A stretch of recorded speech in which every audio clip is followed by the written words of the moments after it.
Today we're testing the Tuya T5 AI development board, a compact, roughly $80 board with a built-in camera, display, microphone, speaker, touch input, and Wi-Fi. Basically everything you need to build an AI device on a single board. But instead of running benchmarks or synthetic tests, I wanted to stress test it the most honest way I could, by building a complete product, using only the board's native vision, audio, and compute. That product is Iris, an AI vision assistant inspired by devices like OrCam, which can cost thousands of dollars. My goal was simple: see how close I could get using just the T5. I am Iris, your vision co-pilot. Tap once to navigate, twice to read text. मैं iris हूँ, आपका vision को pilot.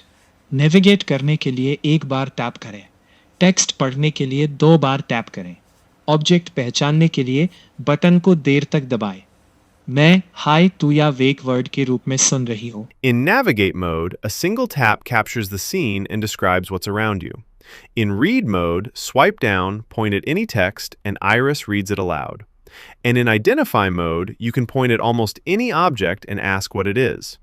You can also trigger navigation completely hands-free. Just say, Hi Tuya. and Iris responds automatically.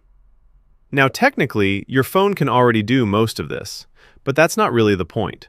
The point is reducing friction. No unlocking, no opening apps, no typing, no navigating menus. For accessibility devices, simplicity matters, sometimes more than features. I also built a complete web dashboard. When the device first powers on, it starts in access point mode.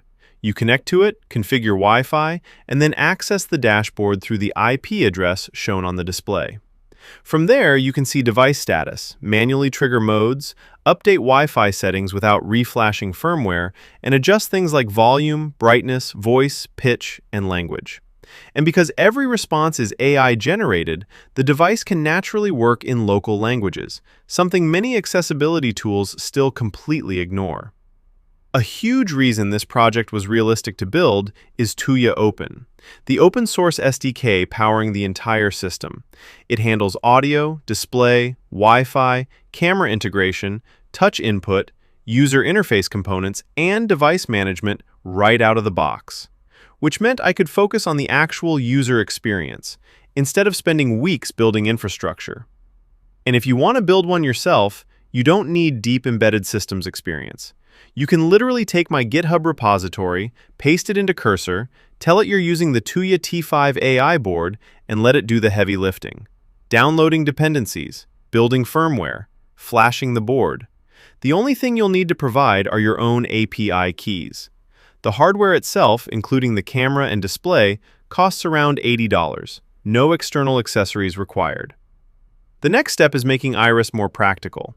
I'm planning to add an LD2450 radar sensor and a time-of-flight sensor for real distance and velocity measurements, along with an IMU and haptic feedback.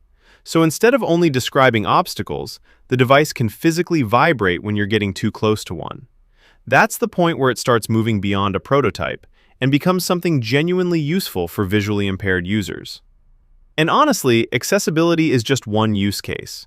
The same platform could be adapted for children, elderly users, travelers, educational tools, or entirely different AI hardware products. There's a lot of potential packed into this little board. I've linked everything below: the T5 board, Tuya Open, my GitHub repository, and the Tuya Discord community. If you enjoy weird hardware projects like this, I'd love your help improving it further. This video is a paid collaboration with Tuya. They provided the hardware, but the firmware, software, demos, and overall direction are entirely my own.